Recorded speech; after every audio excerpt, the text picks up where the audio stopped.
자, 이번 시간은 힘과 운동 2인데요. 지난 시간에 힘과 운동 1하고 이렇게 구분되어 있는 이유는 그냥 양이 많아서인 것 같습니다. 내용은 좀 이어집니다. 이어지고 오늘 할 주 내용들을 보면은 이제 충돌에 대해서 하고 물리원에서 조금 추가되는 부분은 2차원 충돌이 들어갑니다. 2차원 충돌이 들어가고 그 다음에 탕성 충돌과 비탄성 충돌이라는 개념이 좀 나오게 됩니다. 그리고 운동량 보존 법칙을 얘기합니다. 이 부분에서는. 그리고 이제 관성력에 대해서 이제 물리원에서보다는 조금 더 자세하게 다루게 될 거고, 그 다음에 완전히 추가되는 부분이라고 볼 수 있는 게 단진동입니다. 단진동은 지난 시간에 배운 그 원운동하고 관련이 있고요. 이제 그런 부분들을 한번 살펴보도록 하겠습니다. 우선 충돌과 그 운동량과 이제 그 충격량 사이의 관계 이런 것들을 보면요. 물리원 내용과 비슷합니다. 이제 화살표가 조금 더 추가가 되었죠. 이제 벡터로 표시를 드디어 합니다. 벡터를 배웠으니까. 그래서 운동량은 질량과 속도의 곱인데 이 중에 그 운동량과 속도가 벡터죠. 질량 M은 스칼라입니다. 스칼라고. 단위는 이제 질량과 속도를 곱한 거니까 킬로그램 미터 퍼 세크 이렇게 되는 거고, 따로 운동량이라고 해서 따로 단위가 있는 건 아닙니다. 그냥 저거 그대로 씁니다. 그리고 충격량은 이제 힘과 시간의 곱인데 힘과 시간의 곱이기 때문에 충격량도 벡터입니다. 벡터고 힘의 방향과 같습니다. 충격량의 방향은. 그리고 저렇게 정의를 하지만 힘이 일정할 때 저렇게 정의가 되는 거고, 힘이 일정하지 않을 때는 힘 시간 그래프에서 면적이 이 충격량의 크기가 되고, 이거를 이제 적분을 배웠으니까 힘을 시간에 대해서 적분하면 충격량이 됩니다. 단위가 같아요. 그러니까 충격량하고 운동량이 같다라기보다는 단위가 같아요. 단위가 같은 게 뉴턴이 힘의 단위잖아요. 그러니까 뉴턴이 힘의 단위니까 질량과 그 가속도의 곱이죠. 그래서 질량이 킬로그램이고 그 다음에 가속도가 미터 퍼 세크 제곱이잖아요. 여기에다가 이제 세크를 곱하면 킬로그램 미터 퍼 세크가 되죠. 그래서 단위가 같은 것으로 보아서 이 운동량과 충격량이 뭔가 관계가 있을 것이다. 이렇게 생각을 해볼 수가 있습니다. 이거 들고 왔나?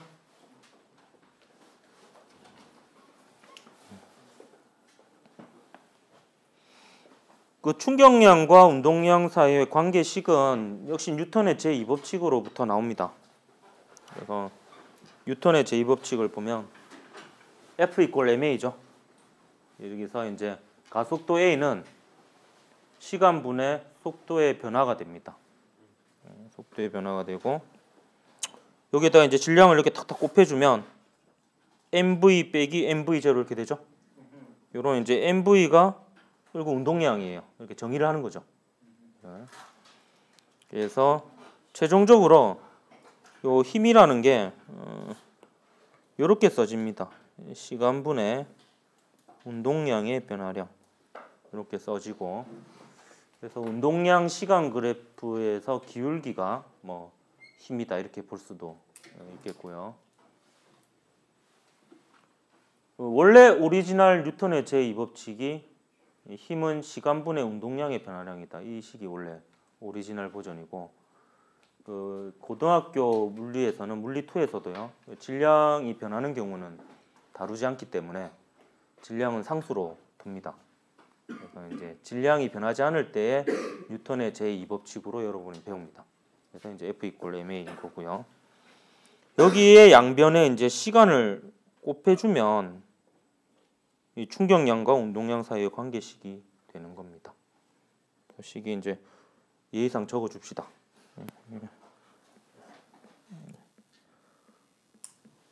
이 뉴턴의 제2법칙으로부터 나온 것들은 예의를 지켜줘야 됩니다. 적어줘야 돼요.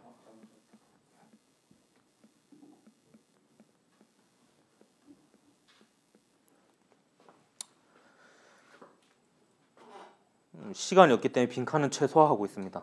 예, 빨리 끝내야 퇴근을 빨리 할 수 있기 때문에. 충격량은 이제 운동량의 변화량과 같고요.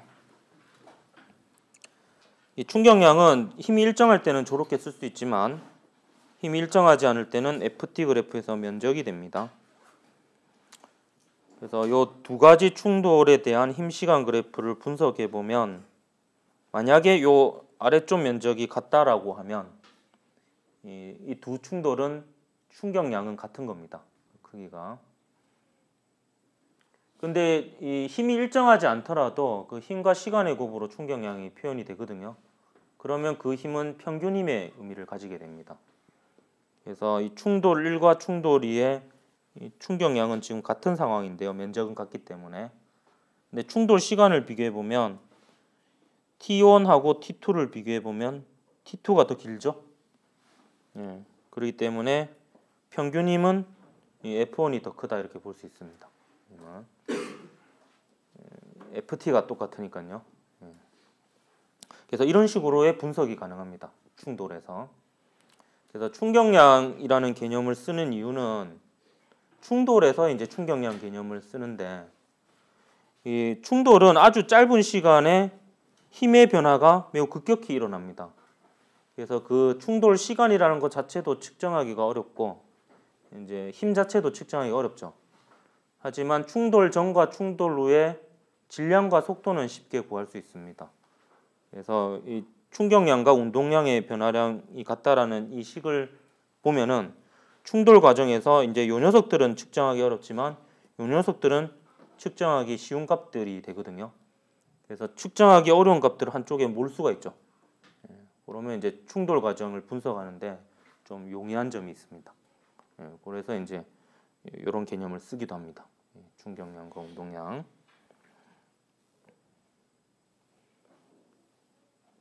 뭔가 너무 빨리 하는 것 같은데 계속 갑시다.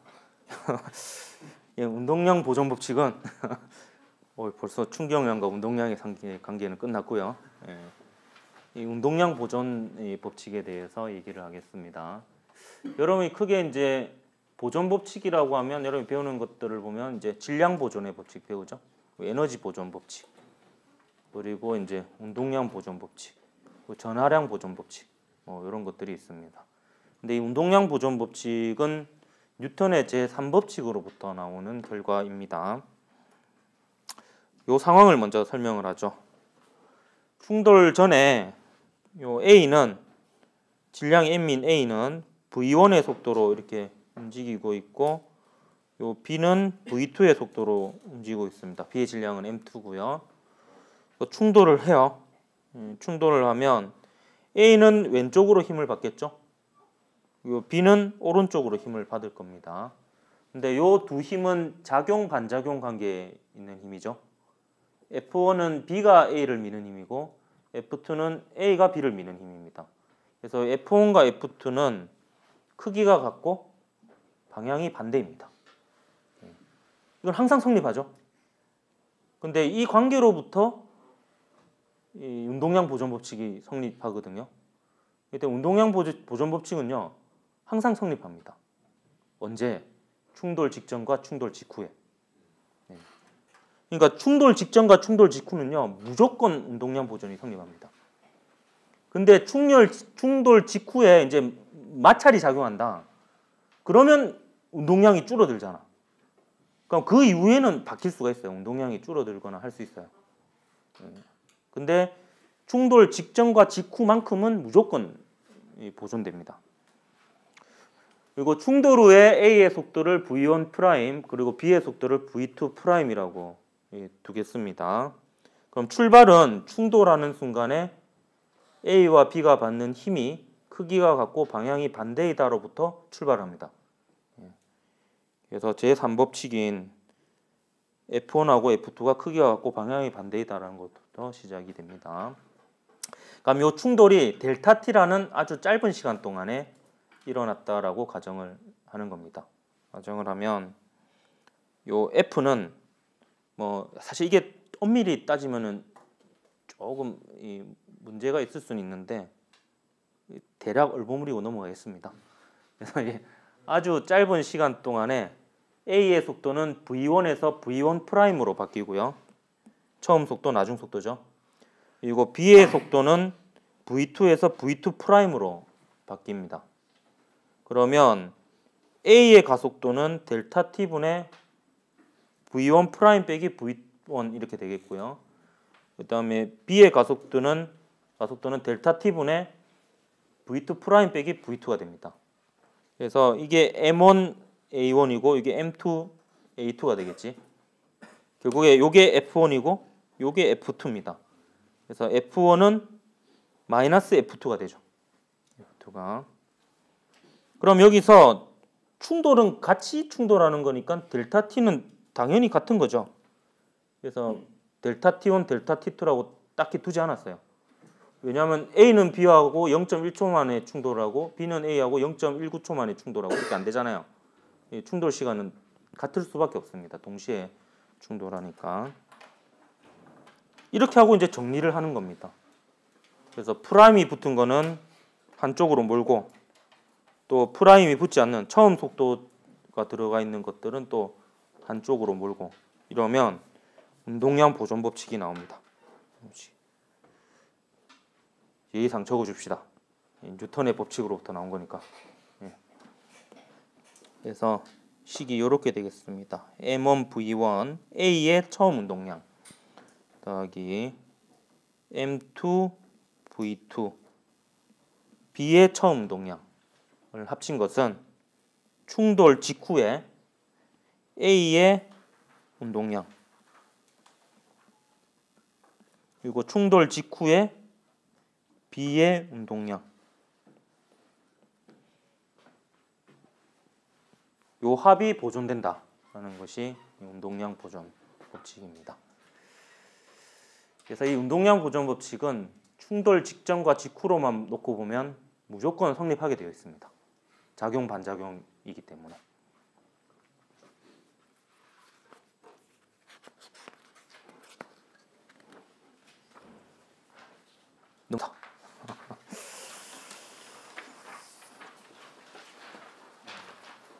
그다음에 이제 요 페이지가 그 물리원에서 좀 더 추가되는 이 부분이라고 보면 되겠습니다. 요걸 알아두면 좋을 것 같아요. 이 충돌의 종류를 크게 두 가지로 나눌 수가 있습니다. 탄성 충돌과 비탄성 충돌. 원래 세 가지로 나누기도 해요. 탄성 충돌, 비탄성 충돌, 완전 비탄성 충돌. 완전 비탄성 충돌은 충돌 이후에 합쳐져 버리는 겁니다. 이게 이제 완전 비탄성 충돌이고요. 일단 탄성 충돌과 비탄성 충돌은 충돌 직전과 충돌 직후로만 놓고 보면 운동량 보존은 반드시 됩니다. 뉴턴의 제2법칙으로부터 왔기 때문에.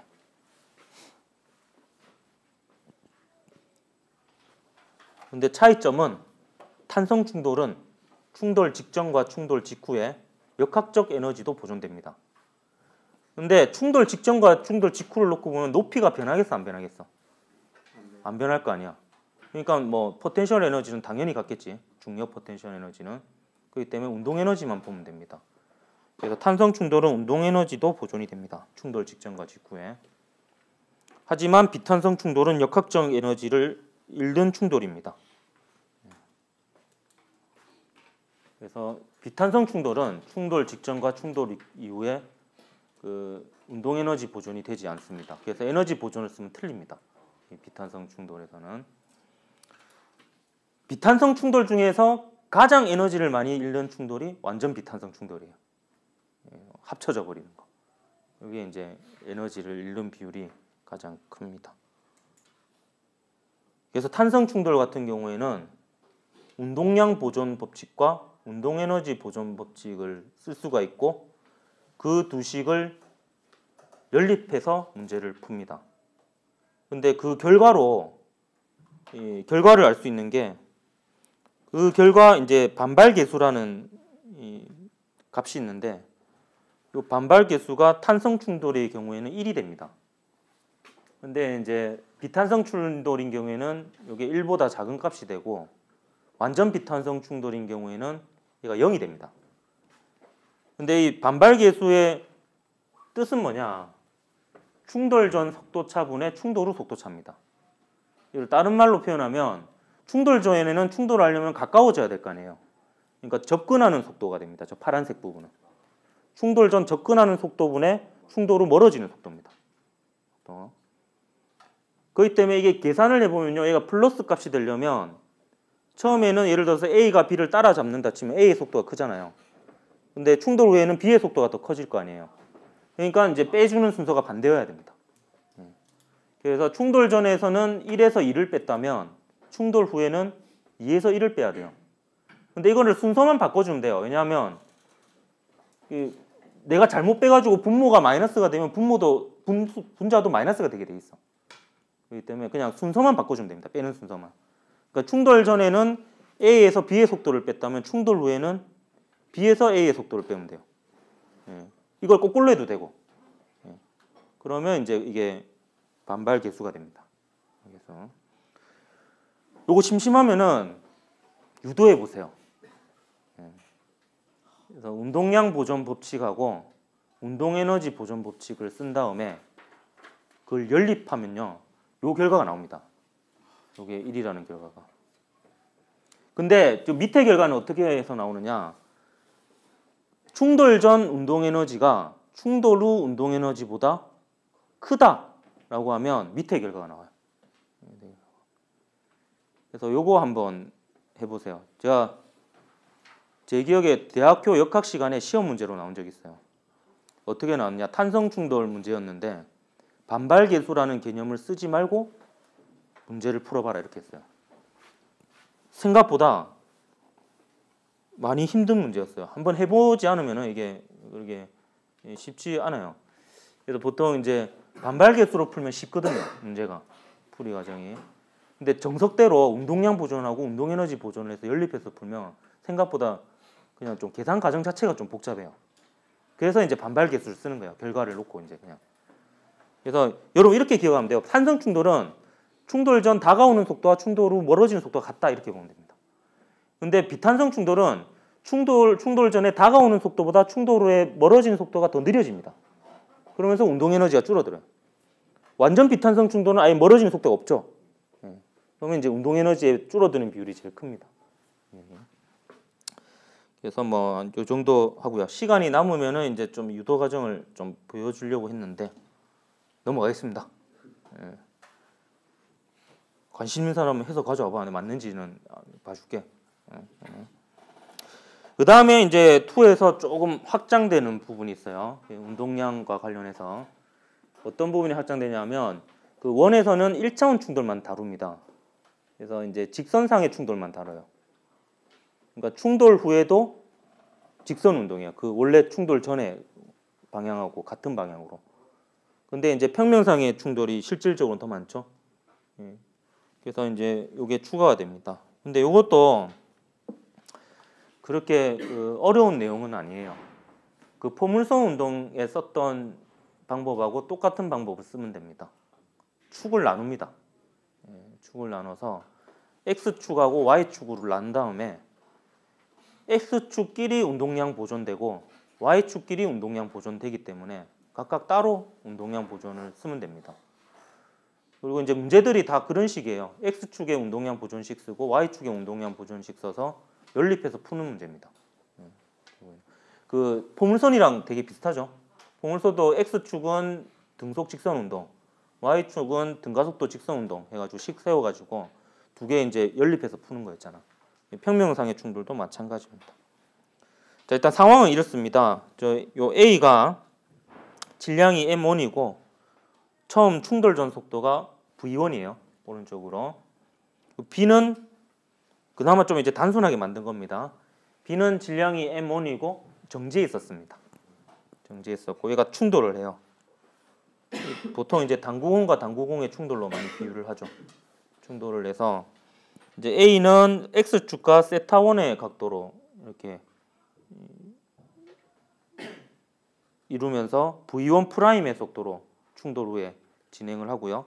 B는 X축과 마이너스 세타2의 각도를 이루면서 이제 V2 프라임의 속도로 이게 멀어지는 이런 상황입니다.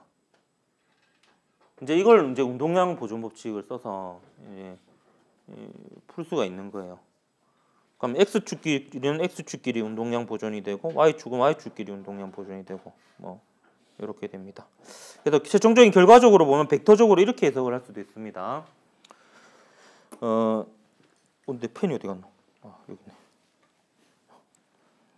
자, 요게 그 처음 운동량이죠. 처음 운동량의 총 합이 됩니다. 왜냐하면 A만 운동량이 있었잖아요.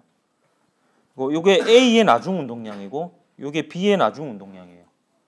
그럼 나중 운동량인 요 두 개를 합치면 처음 운동량이 돼야 되겠지. 그래서 이거는 벡터적으로 이렇게 해석을 한 거고요. 그러면 실제 식으로 쓸 때는 어떻게 쓰는지 한번 써봅시다. 이것도 그래도 한번 써보는 게 나을 것 같아서 비워뒀어요. 그럼 X축의 운동량을 한번 써봅시다. 그럼 충돌 전 운동량부터 써야 되겠지.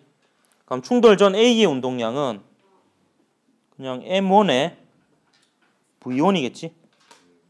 V1은 이제 저 하살표 빼면은 그냥 크기라고 보면 되겠습니다. 그래서 하고 B는 운동량이 있어요? 없죠. 그래서 0이라고 표현하겠습니다.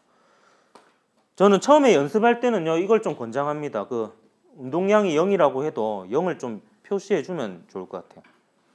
이제 개념적으로 운동량 보존이니까 A의 운동량과 B의 운동량을 합친 게 보존이 되는 거잖아요. 이게 충돌 전 A의 운동량과 B의 운동량의 합입니다. 그럼 충돌 후를 봅시다. 충돌 후에 A의 운동량의 X축 방향 성분은 V1 프라임의 코사인 세타가 그 속도가 되겠죠. 그렇기 때문에 M1 V1 프라임의 코사인 세타, 세타 1 요게 A의 충돌 후 X축 방향의 운동량 성분이 됩니다. 그럼 B는 어떻게 되겠노? B의 X축 방향 성분은 M2의 V2 프라임의 코사인 세타 2가 되겠죠? 이렇게 됩니다. 그냥 뭐 문제 풀고 이런 거 안 해보고 그냥 한번 써보고 끝낼 겁니다. 운동량 보존 이런 식으로 쓴다라는 거를. 그럼 Y축 한번 해봅시다. Y축은 0이죠. 충돌 전에. A도 Y축 방향 성분 없고 B도 Y축 방향 운동량 성분 없죠. 그래서 0이고요. 그다음 충돌 후는 A는 일단 플러스 방향이죠. 플러스 방향이고 M1 V1 프라임의 사인 세타 1이 될 겁니다. 사인 세타 1이 되고 그다음에 더하기 자 B의 Y축 방향 운동량은 마이너스 방향이죠. 마이너스 방향이니까 여기 마이너스를 붙여주고요. 그 다음에 M2의 V2 프라임의 사인 세타 2 이렇게 되겠습니다. 사실 수학적으로 정확한 표현은 M2 V2 프라임의 사인의 마이너스 세타 2 뭐 이렇게 하는 게 정확한 표현인데요. 뭐 굳이 그렇게 할 필요는 없겠지, 그지? 아래쪽이라는 거 알고 마이너스라는 거 알고 크기를 그냥 우리가 바로 쉽게 구할 수 있는 거니까 그냥 바로 표현을 했습니다. 그래서 대체로 이제 이런 식으로 운동량 보존을 써서 뭔가 이제 모르는 값을 찾아가는 이런 과정을 문제로 많이 냅니다. 그래서 이제 최종적인 문제 풀이는 이 두 개를 연립해서 문제를 풉니다. 근데 한 가지 제가 예를 하나 들어줄게요. 질량이 같은 물체 두 개가 탄성 충돌을 하면요. 탄성 충돌을 그 중에 이제 하나는 정지해 있었다라고 하면 쉽게 얘기하면 이 정지해 있는 당구공을 이제 내가 정지해 있는 당구공이 두 개 있는데 그 중에 하나를 제가 쳐가지고 희내루 없이 이렇게 쳐가지고 약간 비껴치기를 하면 요 두 개가 이렇게 퍼져 나가는 각도가요 90도가 됩니다. 90도가 이게 사실 당구할 때 되게 중요한 포인트죠. 좀 잘 치는 있나? 예, 요게 그 결과를 우리 그냥 한번 제가 빈칸으로는 안 해놓고 한번 설명해 볼게요. 요거 되게 신기해요. 해보면. 그러니까 이제 특수한 상황인 겁니다. 탄성 충돌에서 2차원 탄성 충돌에서 M1하고 M2가 같고 두 물체의 충돌인데 탄성 충돌, 즉 운동 에너지가 보존되는 충돌이면 아까 요 그림에서 이 세타1 더하기 세타2 있죠. 이게 90도가 됩니다. 90도가. 그래서 그걸 한번 증명해 보는 거예요. 그럼 탄성 충돌이면 운동량도 보존되고 운동 에너지도 보존되죠. 그래서 이제 운동량 보존식을 썼어요. 그냥 벡터식으로 그대로 냅뒀습니다. MV1은 A의 운동량이고 B의 운동량은 정지했으니까 없고요. 그다음에 충돌 후 A의 운동량, 충돌 후 B의 운동량입니다. 근데 운동 에너지 보존돼야 되죠. 근데 처음에 A만 움직였으니까 A의 운동 에너지만 있습니다. 그래서 2분의 1 MV1의 제곱인데 요거를 이제 이렇게 표현을 해봤어요. 그래서 V1의 제곱은 V1 벡터의 내적이라고 볼 수 있겠죠. 예, V1 벡터의 내적이고, 그럼 요 위의 식에서 보면 요 V1 벡터 있죠. V1 벡터. 여기 이제 요 질량 날려버리면 V1 프라임 더하기 V2 프라임이 됩니다. V1이. 그럼 요거를 이제 요렇게 둘 수 있겠죠. V1 대신에 이제 운동량 보존 법칙으로 또 나왔던 관계식인 V1 프라임 더하기 V2 프라임이 나옵니다. 그럼 요걸 내적하면은 이제 V1 프라임의 제곱 나올 것 같고, 그죠? 그 다음에 V2 프라임의 제곱 나오겠죠? 그 다음에 V1 프라임 벡터와 V2 프라임 벡터를 내적한 게 두 개가 나오겠지. 그래서 식이 이렇게 됩니다. 이렇게. 근데 그 탄성 충돌이니까 이 운동 에너지가 보존돼야 되잖아요. 그렇기 때문에 요 값하고 요 값이 같아져요. 그럼 남는 게 요게 남는데 얘가 0이 돼야 됩니다. 근데 이제 벡터를 내적했을 때 0이 된다는 것은 그 두 벡터의 방향이 서로 수직하다는 뜻이죠. 그렇기 때문에 이제 이 수직으로 이렇게 나가게 됩니다. 수직으로. 예. 뭔가 있어 보이죠? 요게 이제 요런 게 면접에서 물어봤으면 좋겠다. 그자. 그러면 이제 한번 해봤던 거니까 대신에 이제 연기를 좀 해야 됩니다. 이제 뭔가 외워서 푸는 듯한 멘트를 풍기면 안 되기 때문에 좀 고민하는 척 하다가 이게 방금 떠올린 것처럼 이게 쫙 설명하는 거야. 이게 탄성 충돌이니까 운동량 보존이 되고 운동 에너지 보존이 되는데 약간 한 1.5초 정도 뜸을 들이고 그다음에 이렇게 딱 설명을 해가지고 약간 고민하는 듯이 이렇게 설명. 합격. 지금 녹화되고 있죠? 네, 모르겠다. 네, 넘어가고 문제 알아서 풀어보고요. 안 풀어보겠지. 그다음에 요건 잠깐 결과만 언급하고 갈게요. 요 문제가 요랑 비슷한 유형의 문제가 여러 번 나왔어요. 여러 대학에서. A번도 뭐 나왔지만 B하고 C번이 많이 나왔는데 결과만 제가 좀 얘기를 해줄게요. 대략적으로만, 정성적으로. 소형 승용차와 대형 트럭이 정면 충돌하면은 누가 더 위험해요? 소형 자동차가 더 위험하죠. 왜 그러냐면 충격량은 같습니다. 근데 질량이 소형차가 작으니까 속도의 변화가 더 심하죠. 그러면 좀 이따 배우겠지만 관성력을 더 많이 받게 됩니다. 그 자동차의 가속도가 커지니까. 그러면 이제 내부에서 충돌이라든지 이런 게 좀 더 세게 일어나겠죠. 그렇기 때문에 이제 더 위험하다 이렇게 볼 수 있겠고요.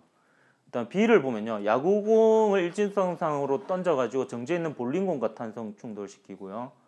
일단 볼링공을 야구공과 충돌시키는데 이건 이거예요. 가벼운 거를 무거운 거하고 충돌시킨 거랑 무거운 거를 가벼운 거랑 충돌시키는 이 개념입니다. 그래서 이제 버전은 다릅니다. 이거는 좀 차이가 좀 덜 나는 버전이고 탁구공을 볼링공에 충돌시키는 거랑 볼링공을 탁구공에 충돌시키는 거랑 뭐 이런 걸 비교를 해볼 수 있습니다. 그러니까 우리가 상상을 해볼 수 있어요. 볼링공에다가 탁구공 던져봐요. 볼링공 움직이겠어? 예, 탁구공이 V로 갔다가 V로 나옵니다. 그래서 극한값으로 따져가지고 그 볼링공의 질량이 야구공의 질량보다 매우 크다라고 근사를 시키면 이 탁구공의 속도가 나중 속도가 처음 속도하고 크기가 같고 방향이 반대가 나옵니다. 그리고 이제 볼링공의 나중 속도는 0이 돼야 돼요. 예. 그러니까 볼링공의 질량이 탁구공의 질량보다 매우 크다면 이렇게 됩니다. 이렇게 되고 그 다음에 거꾸로 이제 볼링공을 갖다가 이제 탁구공으로 던져가지고 이게 밀어붙이잖아요. 그러면 이 어떻게 되냐 하면은 어떻게 되더라? 이렇게 됩니다. 이게 좀 신기해요. 이게 신기한 게 볼링공은요, 뭐 이렇게 가던 길 계속 가요. 이렇게. 그러니까 이제 이 볼링공은 처음 속도랑 나중 속도 같은 거예요.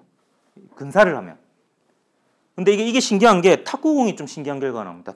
탁구공의 속도는요, 이 볼링공의 속도의 2배가 나와요. 신기하죠? 예. 탁구공의 속도는 볼링공의 처음 속도의 2배가 돼요. 2배요. 이게 왜 그렇게 생각하면 조금만 생각해보면 알 수 있어요. 반발 계수가 1이잖아요. 충돌 전에 다가오는 속도가 V잖아. 그럼 충돌로 멀어지는 속도도 V가 돼야 돼. 근데 볼링공은 자기 속도 그대로 유지하잖아. 그럼 탁구공이 얼마가 돼야지 멀어진 속도가 V가 되겠어? 그 2V가 돼야 되는 거지. 2V가. 그러니까 이제 스윙 속도가 중요한 거야. 그 골프채로 골프공 치는 게 무거운 거랑 가벼운 거랑 충돌되는 거예요. 그러니까 이게 배트 속도가 빨라야지 멀리 나간다잖아. 왜냐하면 그 야구공이 가질 수 있는 최대 속도가 배트 스피드의 2배입니다. 저기서 가만히 있는 공을 친다고 하면. 그렇기 때문에 이제 배트 스피드가 이제 중요한 거죠. 포물선 운동 봤잖아. V0 커야지 멀리 가죠. 그래서 이제 이런 의미가 있기 때문에 좀 그게 같은 유형의 문제들이에요. 그것들이. 그거 이제 푸는 과정은 이렇습니다. 정석대로 풀면은 운동량 보존과 운동에너지 보존을 써야 되고, 근데 그거는 되게 어렵고요. 그 운동량 보존과 반발 계수는 1이다. 이 두 식을 연립해서 풀면 그런 결과들이 나옵니다. 그래서 뭐 관심 있으면 한번 해보고요.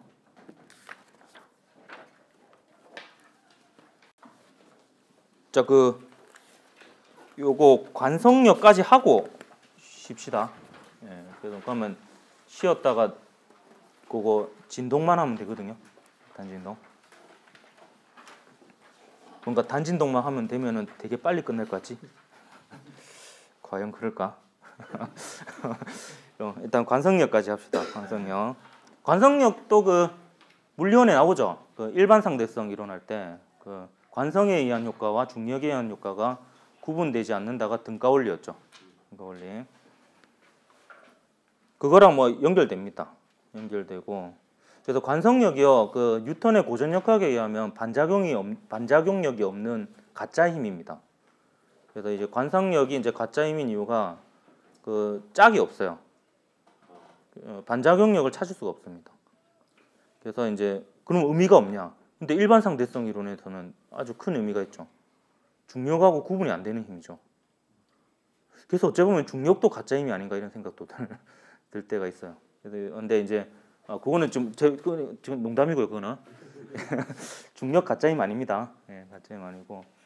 그래서 이제 관성력을 얘기하려면 그 관성력이 어려운 게 관성력이 보통 이제 그 물리를 포기하게 되는 이유 중에 가장 큰 이유 중에 하나이기도 하거든요.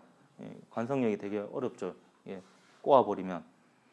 관성력이 또 어려운 게 비관성계에서 작용하는 힘이 관성력이에요. 관성계에서 작용하는 힘이 관성력이 아니고. 이게 왜 그런지 내가 좀 이따 설명할게요. 일단 관성 좌표계와 비관성 좌표계가 있는데 관성 좌표계는 등속도 운동하는 좌표계고 뭐 이렇게 표현하기도 해요. 그 관성의 법칙이 성립하는 좌표계이다. 뭐 이런 식으로 표현을 하거든요. 왜냐하면 이제 관성력이 없으니까 그냥 뭐 F = MA가 적용되고 F가 0이면 A가 0인 그런 계입니다. 근데 가속 좌표계에서는 이제 가속 좌표계 자체는 이제 비관성계라고도 불리고 이 가속도 운동하는 좌표계예요. 좌표계고 여기에는 이제 관성력이 작용합니다. 이 관성력은 이제 관성 때문에 생기는 힘이에요. 자신의 운동 상태를 유지하려고 하는데 걔는 가속 운동을 하니까 상대적으로 이제 위치의 변화 차이가 생기는 거예요. 차이가. 이 관성력은 여러분 일단 이 공식을 좀 적어봅시다. 공식은 마이너스 MA입니다. 마이너스 MA고 요 A가 여기 화살표를 제가 살려놨죠. 요게 이제 요 가속도입니다. 요 좌표계의 가속도입니다. 이 개는요, 예로 나오는 개는 거의 몇 가지 안 됩니다. 엘리베이터, 버스, 그다음에 우주선, 비행기, 이 정도입니다. 걔네들의 가속도입니다. 가속도. 그래서 이 관성력에 대해서는 몇 가지 예를 설명을 할게요. 그래서 모든 예들은 이제 두 가지 버전으로 설명할 겁니다. 비관성계 안에 들어가서 관찰하는 거랑 비관성계 바깥에, 그러니까 관성계에서 그 시스템 자체를 바라보는 거하고 이제 그거의 차이를 좀 설명을 하도록 하겠습니다. 가장 많이 나오는 예가 엘리베이터입니다. 엘리베이터. 그래서 이 화면을 그냥 그대로 놔두고 설명을 할게요. 좀 보입니까, 다? 네. 프린트도 있으니까. 일단 요 회색 박스는 누가 봐도 엘리베이터죠. 되게 잘 그렸죠. 딱 봐도 엘리베이터처럼 보이지 않나? 네. 네모를 그렸을 뿐인데 엘리베이터입니다. 위로 가속되는 상황입니다. 두 가지 경우가 있을 수 있어요. 위로 움직이면서 속도가 증가하는 경우가 있을 수 있고 아래로 움직이면서 속도가 감소하는 경우도 있을 수 있습니다. 그래서 저 가속도가 위쪽이라고 위로 움직이고 있는 상황이라고 단정 지어서는 안 됩니다. 이거는 가속도가 위쪽인 경우는 위로 움직이는 경우도 있고 아래로 움직이는 경우도 있어요. 그러니까 둘 다가 이제 이런 거죠. 제가 이제 10층을 가고 싶어요. 1층에 탔어요. 10층을 누르고 문이 닫혔어. 그럼 위로 속도가 증가하잖아. 그럼 이 경우 체중계의 눈금이 어떻게 되겠어? 올라가겠죠. 느낌 오죠? 경험이 있으니까. 그 다음에 10층에서 내려와요. 1층에 도달하기 직전에 속도가 감소하지. 이때 무게가 무거워지는 게 느껴지죠? 이 상황을 이제 분석을 해보겠습니다. 분석을 하는데 일단 우리 결과는 알고 있어요. 체중계의 눈금이 증가해요. 근데 체중계의 눈금이라는 건 뭐냐? 체중계를 누르는 힘에 의해서 체중계의 눈금이 정해지잖아요. 근데 우리가 관심 있는 대상은 체중계가 아니거든. 그럼 그 힘하고 똑같은 체중계가 사람을 떠받치는 힘을 체중계의 눈금으로 해석을 할 겁니다. 반작용력으로. 그게 이제 수지 강력이죠. 수지 강력. 그게 지금 N으로 표기되어 있는 겁니다. N으로. 근데 어떻게 해석하든 요 N은 크기가 같아야 되겠어? 달라야 되겠어? 같아야 되겠지. 체중계의 눈금을 안에서 봤을 때랑 밖에서 봤을 때는 다를 리는 없잖아. 같아야 됩니다. 우선 바깥에 있는 사람 입장에서 볼게요. 왼쪽 그림이죠. 바깥에 있는 사람 이쪽에서 보면은 요 사람이 이제 관찰 대상입니다. 사람이. 바깥에 있는 사람 입장에서는 사람이 가만히 있어요? 위로 가속되고 있어요? 위로 가속되고 있죠. 위로 가속된다는 건 가속도의 방향이 위쪽 방향이라는 뜻입니다. 그럼 얘는 MA 꼴 F 할 때 A가 0이 아니죠. A가 위쪽 방향으로 있습니다. 존재하고 여기에 작용하는 힘을 표시해 보면 일단 사람이 질량이 있을 거니까 중력이 아래쪽으로 작용하겠지. 그리고 이 사람이 접촉되어 있는 부분을 찾아봐. 체중계랑 접촉되어 있잖아. 그러면 체중계가 이 사람을 떠받치는 수직항력이 있겠죠. 그 다음에 밖에 있는 사람의 입장에서는 그 사람이 있는 공간이 관성계입니까? 가속좌표계입니까? 관성계죠.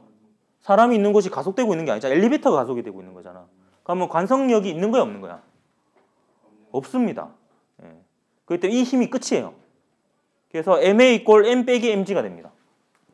그래서 N이 MG 더하기 MA 돼가지고 자신의 원래 무게인 MG보다 MA만큼 더 나오는 거예요. 그러니까 이제 MA만큼 증가한 게 느껴지는 거죠.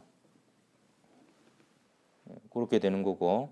그럼 이걸 안에 있는 사람의 입장에서 해석을 해보면 안에 있는 사람이 옆에를 봐요. 좀 이상해 보이겠지. 밑에 체중계가 있으니까. 이게 봤는데 얘가 안에 있는 사람이 봤을 때는 움직여 안 움직여 일단? 안 움직이는 상태가 유지되고 있죠. 그럼 가속도가 0입니다. 0. 그래서 MA 꼴 F 할 때 0 이꼴 이렇게 시작돼야 됩니다. 가속도가 0이니까. 그럼 여기에 작용하는 힘을 다 합쳐서 0이 된다는 뜻이죠. 그럼 여기에 작용하는 힘 일단 무게 있으니까 질량이 있으니까 중력 아래쪽으로 mg가 작용할 거고 그 다음에 체중계하고 닿여 있으니까 체중계가 위로 수직 강력 떠받치고 있을 거 아니에요. 근데 여기에 더해서 이번에는 얘가 가속 좌표계니까 관성력이 존재합니다. 그러니까 위쪽으로 A니까 아래쪽으로 MA만큼의 크기가 존재를 하는 거예요. 그럼 여기는 이제 힘을 해보면은 잠시만요. 이거 벡터식을 안 쓰려고 했는데 이거 지우세요 이거. 네, 이건 지워버리고. 그래서 저기는 이제 문자들은 다 크기를 나타냅니다. 그래서 얘는 위쪽으로 N이고 아래쪽으로는 mg랑 ma가 이렇게 작용하는 거예요. 중력하고 관성력이. 그러면 결과는 똑같죠. 얘도 이제 수직항형 N은 mg 더하기 ma가 되잖아요. 그래서 결과는 똑같습니다. 근데 해석이 다릅니다. 바깥에 있는 사람 봤을 때는 가속 운동을 하는 거고 안에 있는 사람이 봤을 때는 정지 상태가 유지되고 있으면서 관성력이 작용하고 있는 경우고요. 이렇게 됩니다. 그러니까 얘는 관성력이 왜 작용하느냐 생각해 보십시오. 가만히 있다가 위로 출발하는 경우로 생각해 보면 안에 있는 사람은 가만히 있으려고 하잖아요. 근데 바깥에 있는 엘리베이터 껍데기가 올라가잖아.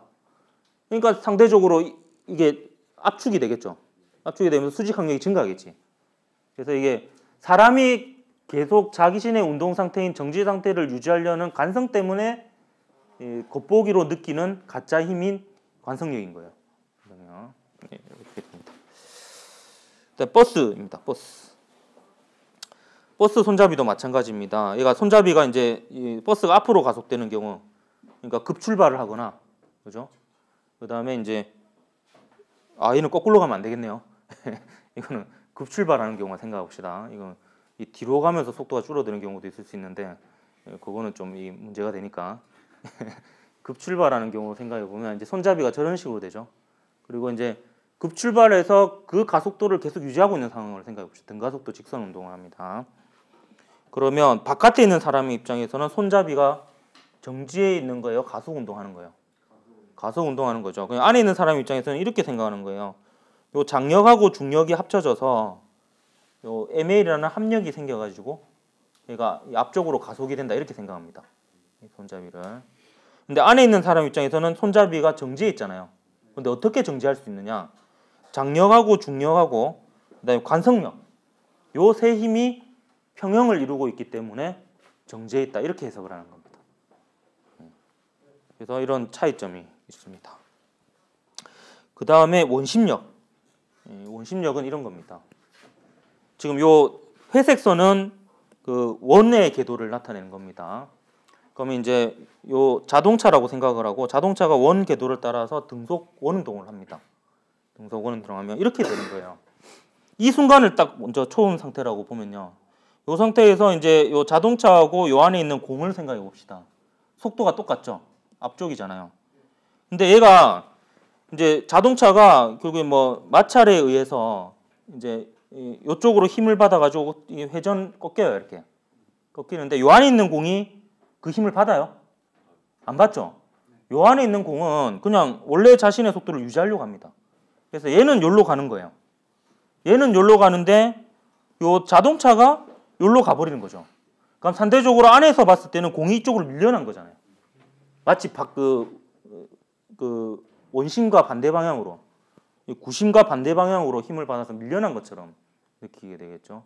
근데 이게 바깥에서 바라보면 실제로 힘을 받아서 절로 간 거야? 아니죠. 공은 그냥 지갈길 간 거예요. 관성에 의해서. 근데 상대적인 이제 자동차의 위치가 바뀌어가지고 안에서 느끼기에는 얘가 마치 가속 운동한 것처럼 느끼게 된 거예요.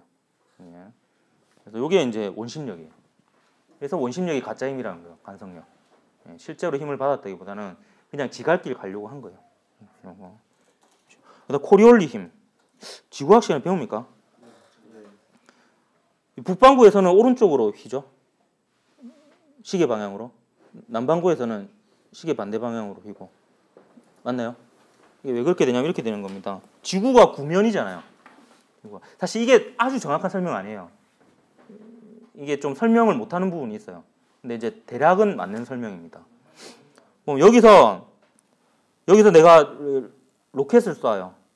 여기를 향해서. 여기를 바라보고 쏩니다. 근데 자전이 이쪽 방향으로 되잖아요. 그래서 내가 이쪽 방향으로 쐈지만 사실 바깥쪽에서 바라보면은 이쪽 방향의 속도 성분도 있는 거예요. 예.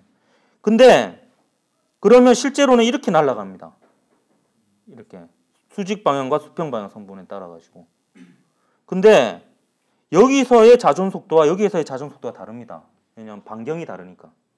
축과의 거리가 다르죠. 그래서 얘가 이만큼 가는 동안은 얘가 이만큼밖에 안 가요. 그래서 나는 결국에 얘가 시간이 지나면 여기로 가고 여기는 시간이 지나면 여기로 가는데 나는 이제 여기를 맞추려고 그러니까 시간이 지나면 여기에 가게끔 내가 조준하고 쌌는데 실제로는 그보다 더 오른쪽에 도달하게 되는 거죠.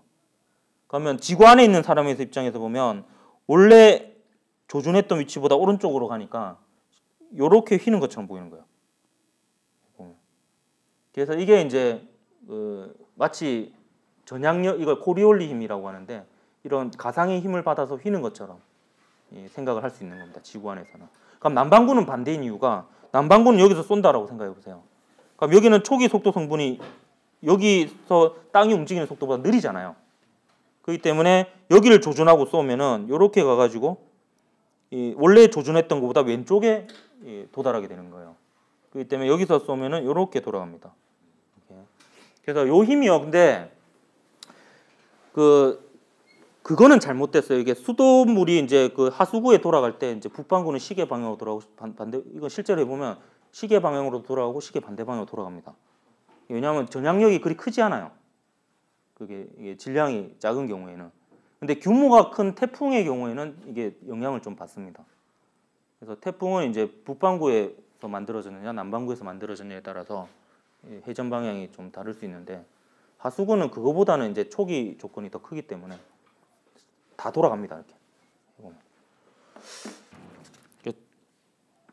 요게 이제 엘리베이터 문제 대표적인 심층 면적 문제는 한번 해보고 좀 쉬었다가 그 단진동 합시다.